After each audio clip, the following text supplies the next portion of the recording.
Jóvenes de primer año, buenos días, ¿cómo están? Espero que bien. Vamos a tratar el cuarto tema de literatura. Lo vamos a hacer un poco rapidito porque son 2 obras las que te tengo que narrar, ¿sí?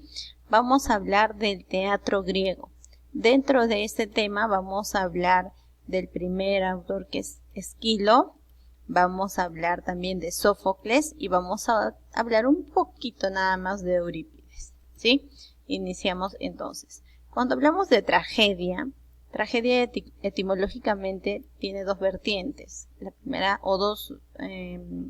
proviene de 2 términos, tragos y oda. Ambas forman la palabra tragedia y esto significa alabanza al macho cabrío. Acá es macho, ¿ya? Al macho cabrío. ¿Y qué era el macho cabrío? Era aquel mitad cabra y mitad hombre.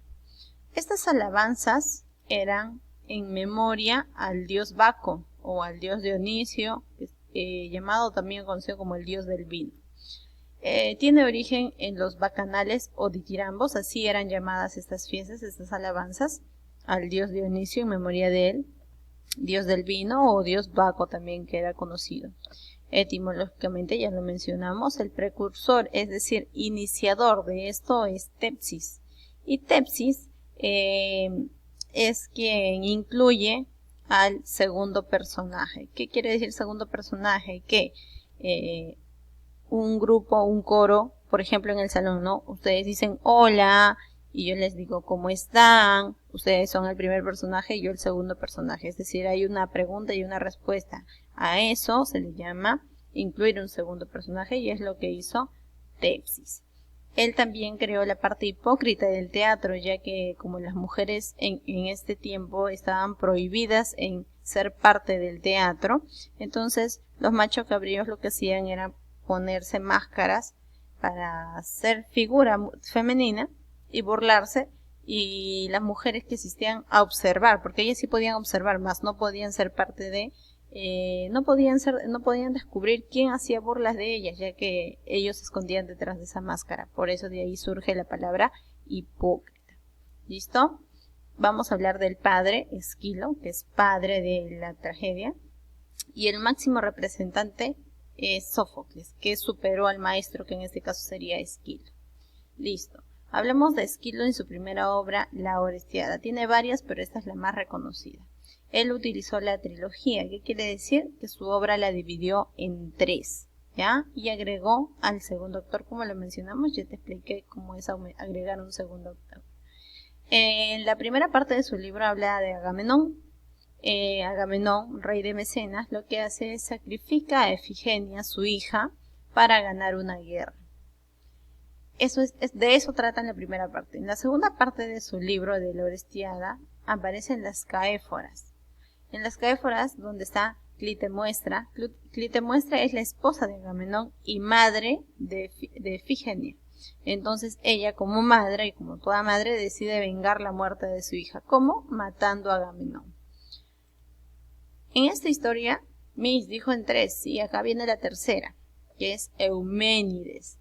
Euménides, dentro del tercer libro, o dentro de la tercera parte del libro, viene a tallar Orestedes. ¿Quién es Orestedes? Orestedes es hijo de Agamenón e hijastro de Clitemnestra, es decir, es hijo de él, mas no hijo de ella. Por lo tanto, él decide ir a los dioses y preguntarles, ¿no? Señores dioses, ¿qué debo hacer si una mujer mató a su esposo? Yo como hijo, ¿qué tengo que hacer? Y los dioses le dicen, bueno, tú como hijo lo que tienes que hacer es vengar la muerte de tu padre. Sea de quien sea, sí, sea de quien sea, porque es tu padre. Entonces lo que hace Orestedes es hacerse pasar por mendigo y se va a buscar a Clitemnestra. Y le dice, Clitemnestra obviamente pues no lo reconoce. Y le dice, Agamenón y Orestedes han muerto. Y ella, muy tajante y muy molesta, le dice, toda plaga que venga de ellos dos debe morir. Y por esta razón, él decide tomar venganza y la mata.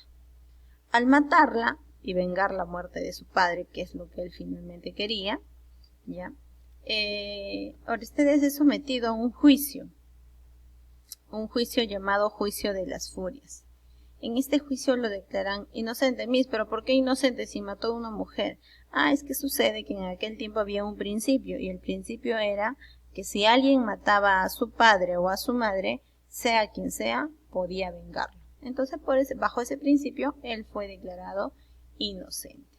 Básicamente de eso trata la Orestiada.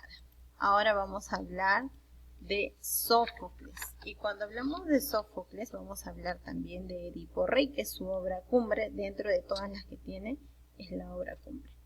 Muy bien. Sófocles fue discípulo de Esquilo, pero superó al maestro, es decir, superó a Esquilo en cuanto a estilo, etc.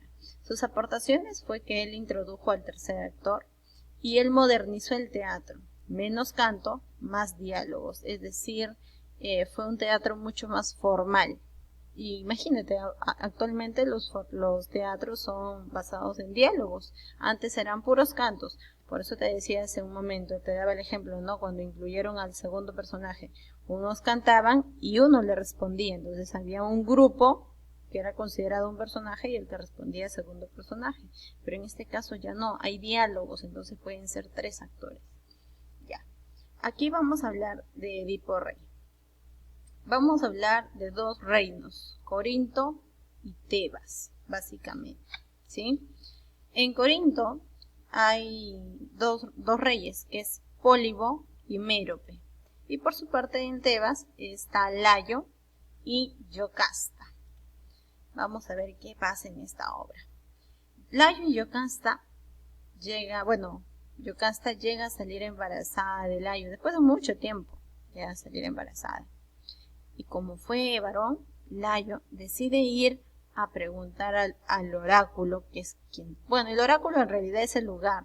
A quien consultan es a la pitonisa. Entonces se va a la pitonisa y le pregunta, ¿cuál va a ser mi destino? ¿Cuál será el destino de mi hijo? Le pregunta Layo a ella. Y ella le dice, no lo vas a querer escuchar, mejor no te lo digo.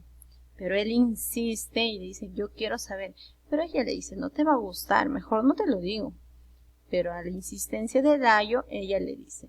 Y era pues que su hijo lo mataría y se casaría con su esposa, es decir, con Yocasta.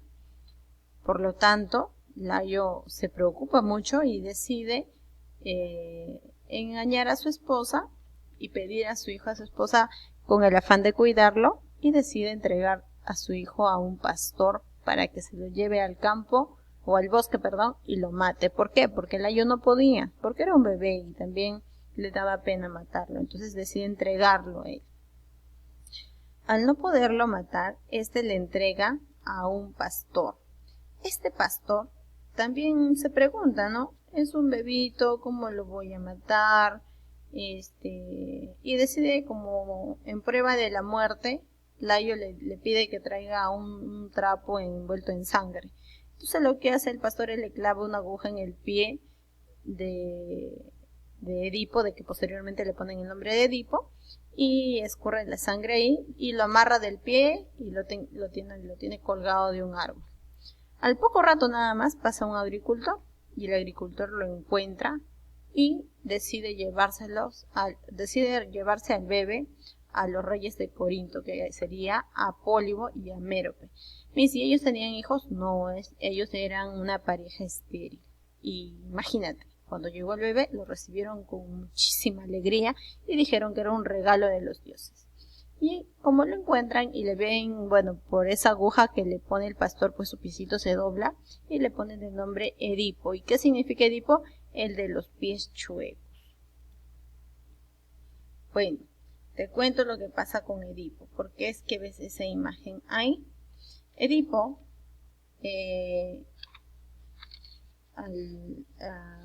llega a Corinto, pero llega a Corinto no como si fuese un regalo de los dioses, y pasa el tiempo y crece. Y ya cuando crece, llega un esfinge, un tipo de ave, a Tebas. Y hacía preguntas capciosas, ¿ya? Y el que respondía bien entraba, y el que no se convertía en piedra. Entonces, como entenderás, pues ya muchos de ellos estaban muriendo de hambre. Entonces en Tebas, vamos a dejar un ratito la historia de acá, nos vamos acá. Layo decide irse al oráculo y preguntar qué es lo que va a hacer o qué tiene, por qué es que el esfinge ha ido a Tebas, porque mucha gente de su pueblo está muriendo. Es la pregunta que él hace al oráculo.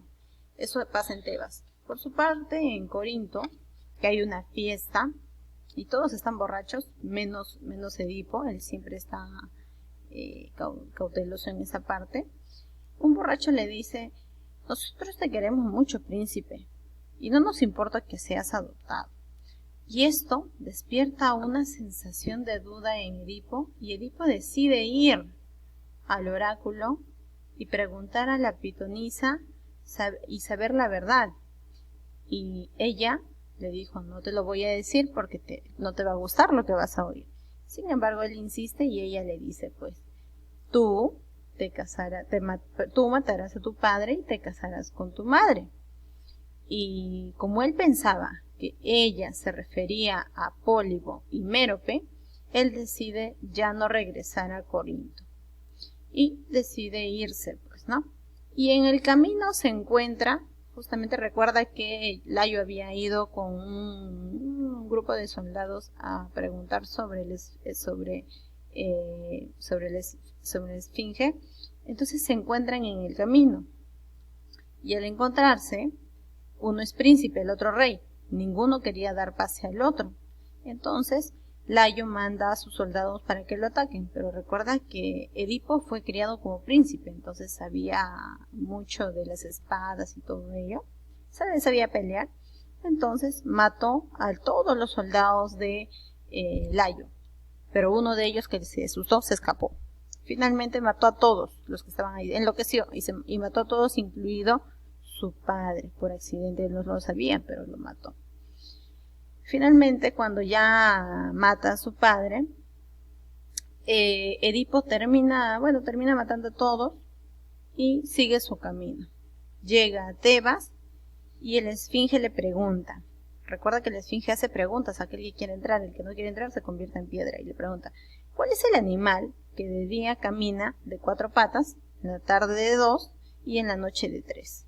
Y Edipo, muy sabio, le dice: el ser humano, porque cuando nace gatea, cuando es joven camina de 2 pies y cuando ya está viejito necesita de un bastón.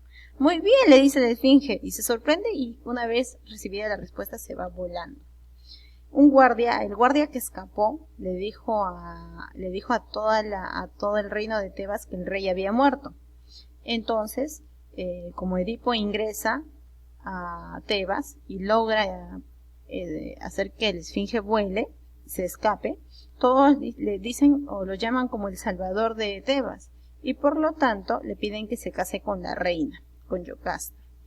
Él no sabía que era su madre, obviamente. De esa relación de Edipo y Yocasta salen 4 hijos. Pero un día llega una peste y Edipo decide ir otra vez donde la pitonisa a preguntarle: ¿por qué está la peste? A la pitonisa no, a Teresías. Teresías era un cieguito divino y le pregunta: ¿por qué existe o por qué viene la peste? Y él le dijo: esta peste parará cuando se descubra quién mató al rey Layo. Edipo le pregunta a Teresías: ¿y tú, que todo lo sabes, quién crees que mató al rey? Y Teresías le dice: no te va a gustar, pero creo que eres tú. Creo no, tú fuiste quien lo mató. Y entonces Edipo dice: no, estás en contra mía, fuera, y lo botó. Le pregunta a Creonte también, y Creonte le dice: fuiste tú, pero también lo botó, no le creyó. Entonces, ¿qué es lo que hace? ¿Te acuerdas de ese pastor que lo llevó a Edipo? Bueno, apareció ese pastor, contó toda la verdad de que lo había dejado, lo había abandonado y que lo había llevado a Corinto, etcétera, y le cuenta toda la historia, y Edipo se da cuenta en el pie que exactamente lo tenía chueco, y es ahí donde se cumple pues la profecía. Y Edipo, ¿qué hace? Se va donde Yocasta, al enterarse de esto, decide matarse, y Edipo va donde Yocasta, le saca un imperdible que tenía y decide quitarse los 2 ojos e irse con sus 4 hijos lejos de Tebas. Y finalmente, como te dije, vamos a hablar de Eurípides, básicamente información complementaria.